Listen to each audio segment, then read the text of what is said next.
GM friends, thanks for joining DeFi-Logic Symposium Sunday, every Sunday at 1 p.m. Mountain Time. As a member of the DeFi-Logic server, you can join our call every week and discuss in real time. Link is in the description below. DeFi-Logic is the crypto think tank for better decisions. In today's community call, we'll review daily dose reports for the previous week, starting with Claynosaurs Revolution in Digital Collectibles for NiFTy Tuesday, Solana Network's rising trajectory and the path of Solana in crypto for MMA Monday, WWF Wednesday, and Token Audit Thursday, Dissecting the Ramifications of Kraken SEC deal for FA Friday, and finally, SPX and DXY for stock and legacy markets. And let's get started. Over to you, Bambrosia, for NiFTy Tuesday. All right. Thank you, Christine. Good to be back, everybody. Thanks for joining us. Yeah, this week, this is a few weeks ago, actually, we did this, but Claynosaurs. It's a really cool project, visually very pleasing. Let me get my screen up here so you can see what I'm talking about. All right. You've all seen, I'm sure, throughout the years, like Gumby. Huge recognition, a lot of nostalgia with that. Even the video game Playmates on Super Nintendo, that was a great game. You know, Clay, it's a really cool idea to use as an NFT project or just a medium for artwork too. I think it translates really well to a lot of ages. You know, this at first glance looks like a kid's project basically, but it's on the Solana network. And honestly, they have a really competent team. They have a really impressive design. It was founded by Nick Cabana and Dan Cabral. So they were animators and an animator manager in the industry. And when you scroll down to the website, you can see what a lot of their credentials are. Here we go. So these are the guys, the team, and they've worked with HBO, Pixar, Warner Bros, Disney. They have pretty heavy duty portfolios. So they have a legitimate team. And as you can see, these NFTs are pretty cool. Let me show you them on Magic Eden.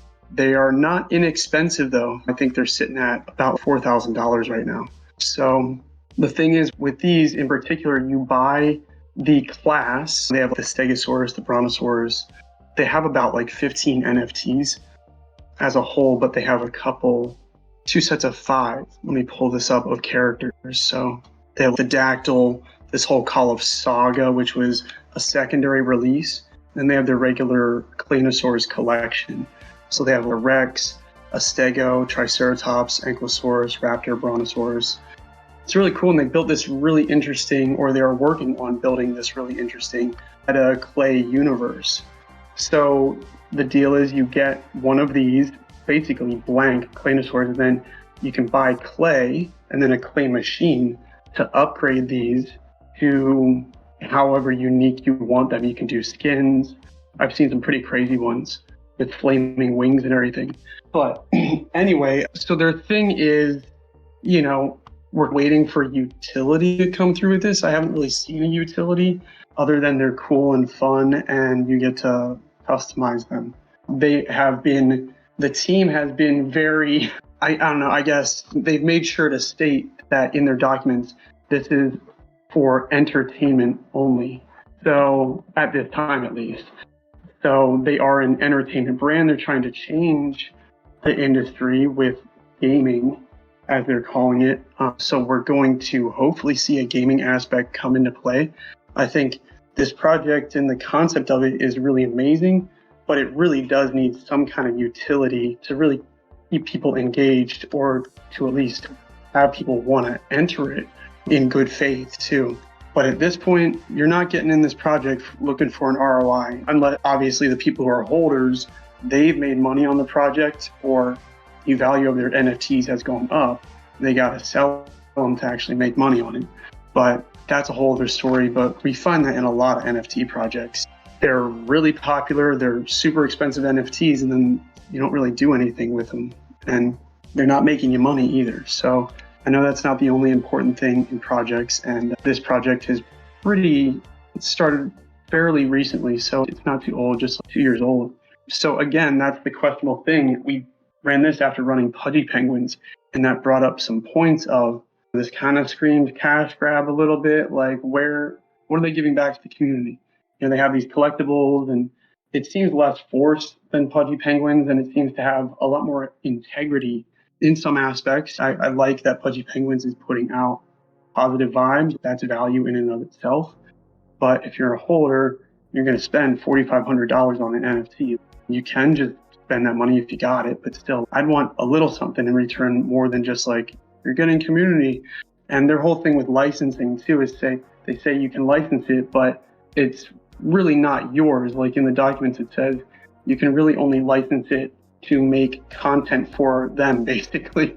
So they're cleverly using their holders' creative abilities to create content for them. And so then I was looking just today at the team, and we have this guy, Sasha Popish here. And then I was scrolling down, and we have Philip Popish. So I don't know, it might be his dad, I don't know, but I need to look into it more. I literally just saw this before we started the call. So not to say that is a bad thing. Maybe they work great together, but I know in banks, like nepotism, you can't do that. So something to consider.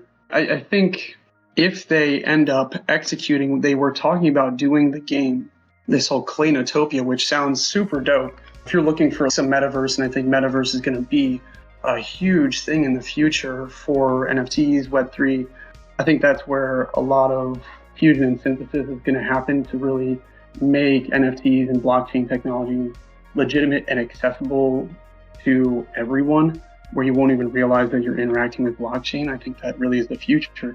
But if, they can build this, that would be pretty amazing. In some Jurassic Park land that's made out of clay, and you have all these different missions that they talk about, adventures. I think there's a lot there that they can do. But in one of the recent documents, they said they stopped working on the game, and they're just gonna focus on collectibles or other aspects now.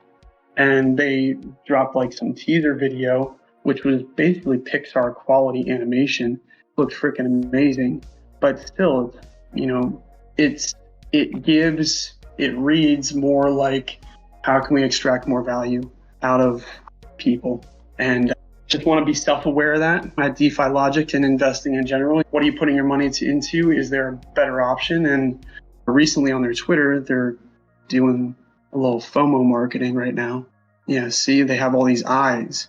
That's a weird ad, but yeah, they're doing it's time. And then one of these posts, you scroll down and it says, did you just miss it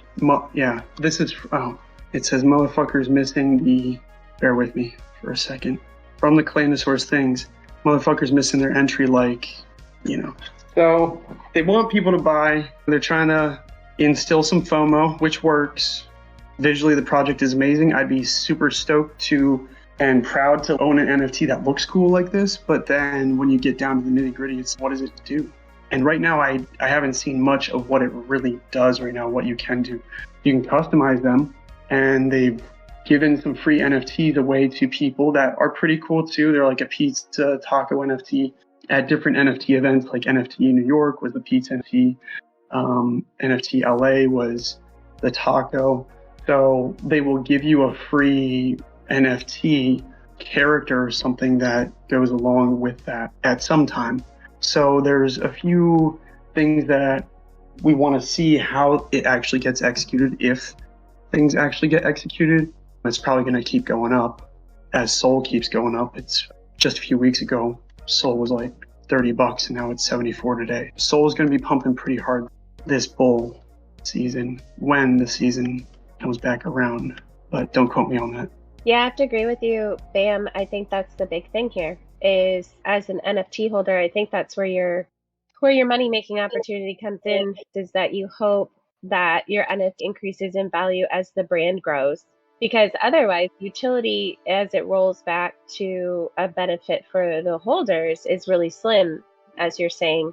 I just saw on YouTube a couple of days ago, they're saying that another utility of this project will be that they can make other NFT projects this clay type model. So this clay, Right. And then rolling back, that's just another utility that just pumps the brand even more. But does it roll back to the holders as well in any way. I don't think so, but it can't deny it looks amazing. But once you dive into it, it is interesting what you find out in these projects about how little that really is being integrated back into the original holders. So I could see why they're putting out that FOMO marketing.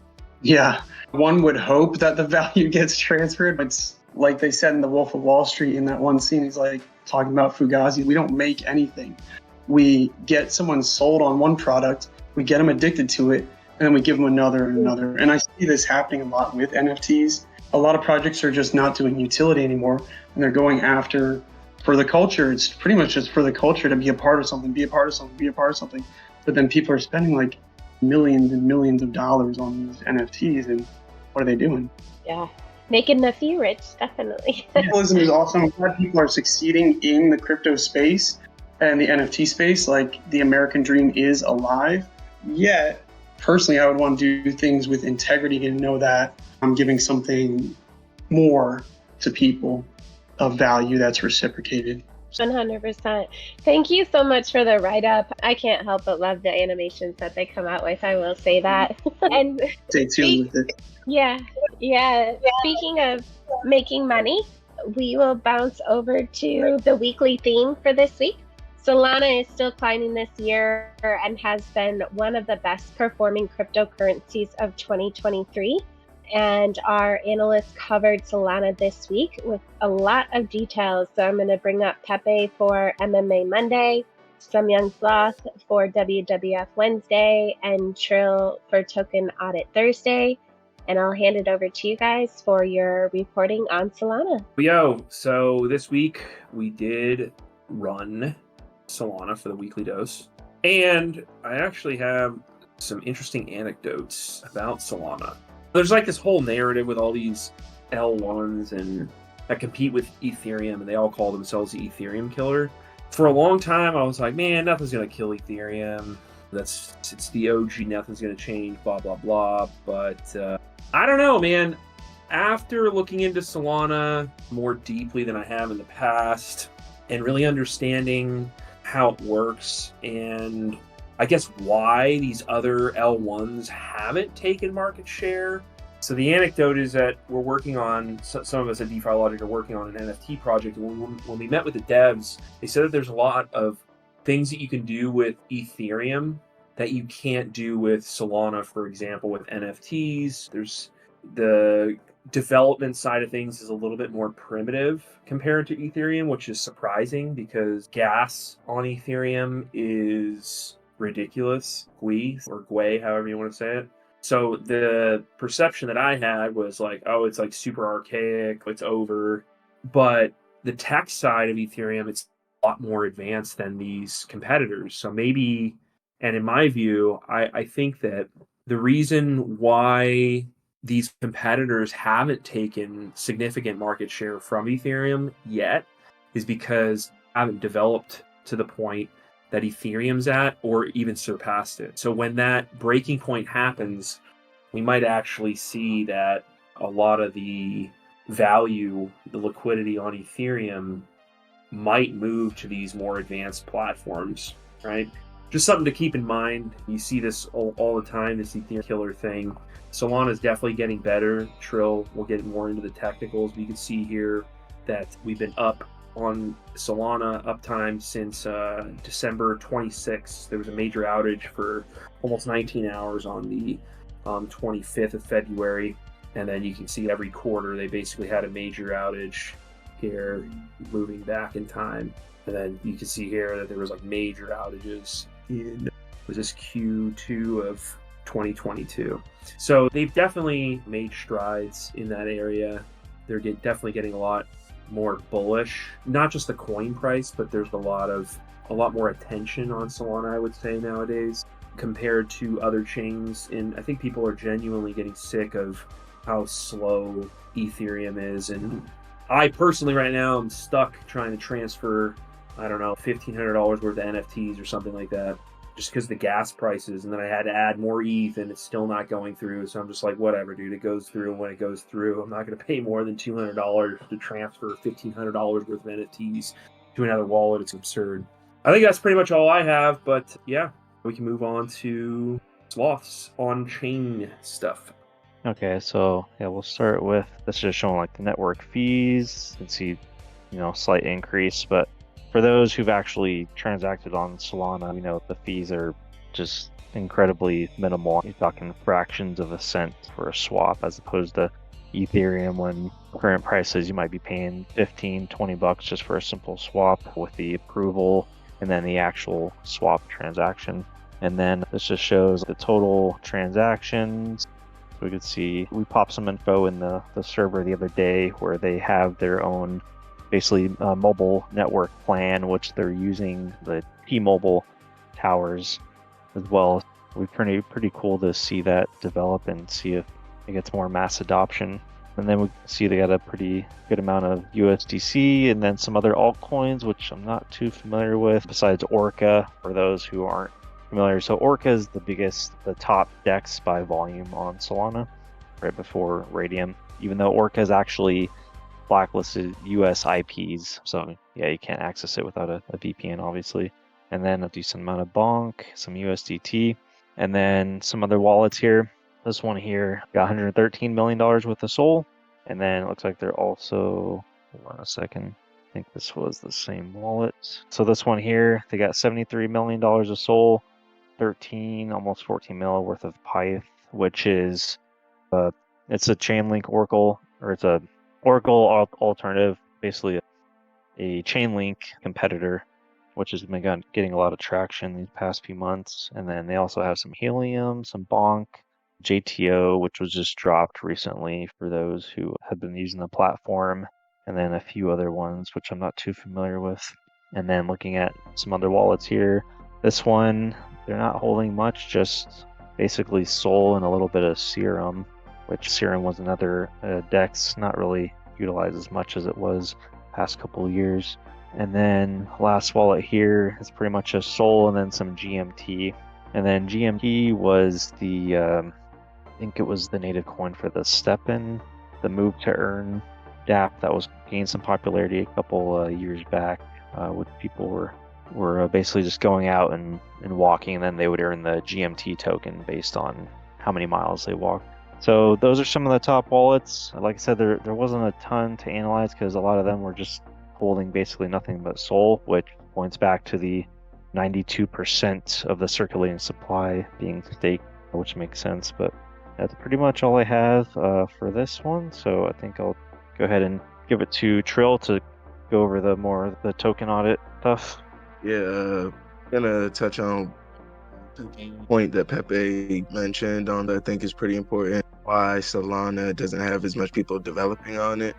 But I'll go over the totality as far as the technical stuff of Solana. So Solana is not necessarily proof of history, but it implements a type of technology or additional layer of consensus called proof of history. I'll show my screen in a little bit. I could show my screen and just look at the white paper. I'll go through a lot of articles. Right now, I'll show the white paper and just explain. So proof of history is like another layer on consensus. So as far as a conventional blockchain consensus, like Ethereum, they may use usually proof of stake, regular proof of stake. Timekeeping is usually done locally on each individual machine, and timekeeping or time has to be verified or blocks to also be verified. And when each individual machine is passing along its own time in a non-systematic way, obviously going to take a little bit of time for the next machine to verify the time that we got from the previous. Time is used to verify events that are happening on the blockchain, because we don't want people to double spend and things like that. With proof of history, that time is obviously put in a systematic way. And with Solana, you can explain it where you can implement it in different ways, but the white paper that the founder wrote, last name Antonio Nova or whatever. Sorry for butchering your name. Yeah, they implemented this systematic way where people who worked from QCOM and a former coworker or a coworker had helped him let's say, I wouldn't say create a more efficient way of implementing this in blockchain. So with Solana, the developers, with proof of history, the developers state that as long as the cryptographic function is resistant and then key signing is used, it essentially can prevent almost any bad actor from doing any bad acts, because the signature or the hash value is used for the preceding or the subsequent. So the preceding hash value is used in the subsequent hash value of the next block. And then, as well as with the private key that's signed on that previous block, it makes it harder for a bad actor to try and create subsequent events that can obviously not be true events on the blockchain, because it would have to overcome the totality or throughput of the totality of the network to be able to create blocks that are already signed and have the hash of the previous block. As far as inflationary and deflation, Solana is both. Funds are printed for the validators, the people who stake, and then percent of all trading fees are also burned. One thing that Sloth also mentioned with the token, there were 500 initial. High distribution of the or high amount of the tokens were allocated or distributed to the founders and investors, which can also speak to probably some of the high amounts that are staking in wallets that only have Solana. Obviously, from there, Solana has been printed, and who's to say that if they've initially just kept it in one single wallet, it is possible for it to have moved around since then. And as far as the outages, there's a good amount to touch on the outages and go over that. There was several outages. There was about 7, I believe, in 2022, and maybe there was more in 2021. Obviously, I'll be going over about 4, because some of the outages happen for different reasons. So they'll highlight some of the issues with consensus and some of the problems that Solana can have with just future development. Is this the first? Yeah, the first outage. So the first outage happened this is the first one I'll be going over. September 14, 2021, was offline for 17 hours. And this happened because the developers stated that the TPS was overloaded at about 400,000 TPS. Obviously, that wasn't successful, but Solana has advertised TPS of 50,000. At the same time, developers also state that's only bottleneck, or not developers, founders only state it's bottleneck just because of the hardware is available to us today. So within the next 10 years, the advertised TPS could be 100,000 TPS. But with this first outage, essentially, there's just too many transactions going on, and it resulted in a fork of the blockchain, and the validators cannot validate the heaviest chain. And to resolve this, they actually had to restart the blockchain. Outage, will be going up. There was 2 outages in May of 2022. The first outage in that month, Solana was offline 7 hours due to an NFT minting bot, Solana DAT called Candy Machine, that was convincing the network. The second outage that month, it was offline for 4 hours. Offline for 4 hours due to a bug, how Solana allows some validator or some transactions to be processed so fast. Some transactions they have to be processed offline, because not everybody has the technology that can meet the TP speed. But what happened is there was a bug in consensus for these transactions. These transactions essentially threw the entire consensus off for the entirety of the network. And again, the blockchain had to be restarted. Validators had to deny allowances for those durable nonce transactions. And then we have fourth and final one I'll be going over. This one was in September 30th of 2022, and it was offline for 6 hours due to unconfigured nodes. So essentially, someone possibly had 2 or 3 Solana nodes. One node was likely supposed to be like a failover node, but the node was going simultaneously. It's going on simultaneously with obviously the entirety of the blockchain, or with one of the other nodes they had. It was duplicating all the other nodes. It was duplicating the blocks that one node was creating, which again forked the network consensus out of whack. And to touch on base point of why Solana doesn't have as much development, Solana uses Rust, whereas Ethereum uses Solidity. With Rust, you have to be able to develop on Rust from scratch, and obviously that requires more brain power. You have to be intelligent and developer. You can't just copy a Solana dApp and go from there. On Ethereum, we have a lot of copied dApps that just use some functions from other dApps and use different type of GUI. As far as Solana, you have to be pretty knowledgeable, robust developer, and that's mainly why the development on Solana is so low. But to the point that Pepe was stating, Solana uses part of Ethereum's consensus, and being advertised as Ethereum killer is getting to be a little more credible. But at the same time, you do have to be cautious of potential outages and bugs that can occur, because with the newer blockchain, bugs can be found. One of the outages were caused by something that wasn't a problem before, but as the blockchain grew, these durable nodes transactions then became a problem, because obviously more people were signing offline doing offline transactions. It's pretty much, I think, about all I have to say as far as Solana. I mean, there was a lot. I think part of the technical side of Solana will be more, honestly. I think that comes out as time goes by, especially with the looming was more people end up transitioning Solana, likely see more development, more dApps, and just the more updates to the potential functionality of the blockchain. And yeah, I think that's about all I have to touch on. Thank you for your research, guys, this week on Solana. Very timely, too. Solana is just really breaking out on its own above the rest, which is great to see. And so we'll go ahead and move on to FA Friday. So FA Friday is going to be dissecting the ramifications of Kraken's SEC deal. And right after FA Friday, we will have SPX and DXY for stock and legacy markets. I'll hand it over to Pepe for FA Friday, and then we'll bring up G-Force, the stock and legacy markets. All right, so let's be pretty quick for FA Friday today.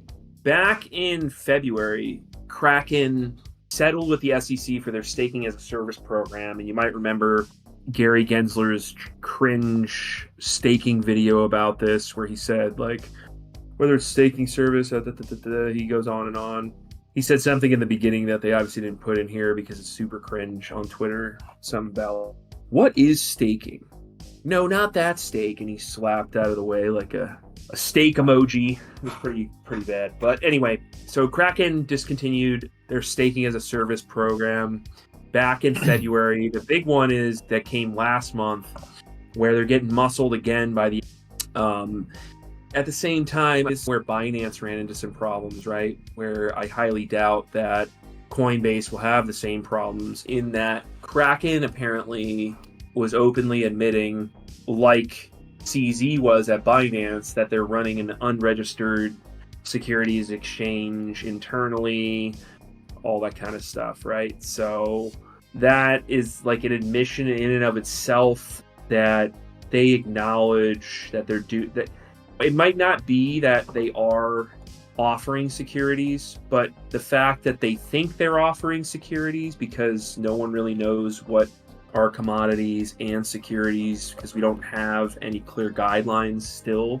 that's what did them in, I think, in this case, right? Can't really go to court and tell the court, like, no, we're not a broker-dealer clearing agency for unregistered securities, and then it's like, why do you have this internal documentation that says that? It's like you're telling on yourself, you know? So again, here they talk about how they had a civil penalty, $30 million earlier in the year, and so now they're running into this problem where they're going to court. We'll see how it turns out. I don't know what your thoughts are, John. Yeah, the clarity needs to be established either through legislation or the SEC, and in the report you gave that hopefully within the next 6 months, the SEC did commit to putting down some regulations and some rules. Until then, this whole idea where a token or a crypto can morph into a security, there's no guidelines there. There's no definition. How is it going to morph? And when it does morph, who's going to define that, okay, at this point is now a security? So you're going to have some sort of, if it does morph, an effective date where, okay, it's a security from this point on. And there's too much gray area. It's too much just ambiguity, and it really needs to be defined. Yeah, and I think unrelated, I don't have the document right now, but unrelated, I think the courts are getting tired of SEC. There was a recent case where they lied to get, I think it was a restraining order or an injunction against a crypto project. And then the court found out and was like, you better tell me why you lied about this. SEC lawyers. So they're supposed to be the, quote, good guys. We all know they're not in crypto. And anybody that generally has a rational take on government, I would say same thing. But it's abundantly clear that they don't abide by rules they should be abiding by. You know what I mean? And I think the more time that goes by, the more that'll become clear. And through that, probably have a regime change, get rid of Gary Gensler, and things might start looking up again. We'll see. Yeah, it was about 4 months ago that two of his little chiefs, the people immediately underneath them, dissented on a lot of his viewpoints, and that was published. We actually published it in the Discord. So for you to have that much interdepartmental bickering and people taking stances that are against the Gensler, the head of the SEC, people don't do that lightly. So there's some major issues going on with the SEC itself. Yeah, completely. And the same thing with external. So you have the internal pushback, and then you also have external pushback because CFTC doesn't agree with them. But yeah, I think that's pretty much it for FA Friday, John, if you want to take it over to legacy markets. Sure. Thank you. I'll get my screen up here. And we're only going to cover two, basically the SPX, which is the S&P 500, and then also I'll do the dollar index as well. As you can see, things have been pretty much sideways here since November 20th, right at this point. Even though it has climbed and it tried to reach and clear the 4,600 level, which is not really a technical level, but more of a mental, psychological level for investors and traders. It was 1 point away. It closed there at 45.99, and then it's pulled back and has been within the trading range here, running between 45, and 4,600. Well, on Friday, it finally cleared. It broke it and closed at 46. That was an interpretation of the unemployment report, even though unemployment was down from 3.9 to 3.7, which should have made the market go down, because that means the people are still getting employed and the economy is strong. But I've said this in TA Tuesdays, and I've also posted this several times, is that the brokers and the bankers had a hard time last year. They were down 20% last year because the markets were down 20% as well. So they need to make money this year. And so this thing's going to get pushed up. We'll have a Santa Claus rally, which we did. We've actually had a really strong rally since the end of October, and this thing has just gone, as you guys can see, it just keeps going up. So next week, there isn't really a catalyst to push the thing higher, besides just the bankers and the brokers wanting to have a good year at the end of this year. Moving on to the dollar index, we're looking at this chart here. Again, all my charts are daily charts. So this is the month of November. This has had 4 lows. Low here first part of November, then the middle of November, then another low here a week later, and then another low. So we've had 4 lows. It ran back up to what? It ran back up to the standard deviation line right here. And then it's trading along it right now. It really doesn't know what to do. So we had a really down day on Thursday, and then it traded back up and cleared that standard deviation line on Friday. So what I posted in D8 charts as well is that, okay, is this going to bounce up from here? Or is it going to hit the standard deviation line, which it has for the last 3 days, and then drop back down and form a double bottom? First double bottom would be here, The second would be here and then run back up again. It's hard to tell at this point in time, but we'll get an indication next week. All right, that's it for me. I'll hand it back over to Christine. Thank you, Chief Force. And that's it for this week. Remember, as a member of DeFi-Logic, you can review the Daily Dose Forum, where we publish analysis on various research topics. DeFi-Logic members interested in alpha testing our ETH spot trading indicator and XRP strategy developed by Cryptics. The service is free until we launch. Also, our BTC scalp strategy is ready for alpha testing. Drop into the DeFi-Logic Discord server and sign up today. Link is in the description below. Thanks for joining, and we'll see you at 1 p.m. Mountain Time next week. GN friends. Join us next week in Discord for Symposium Sunday at DeFiLogic.com.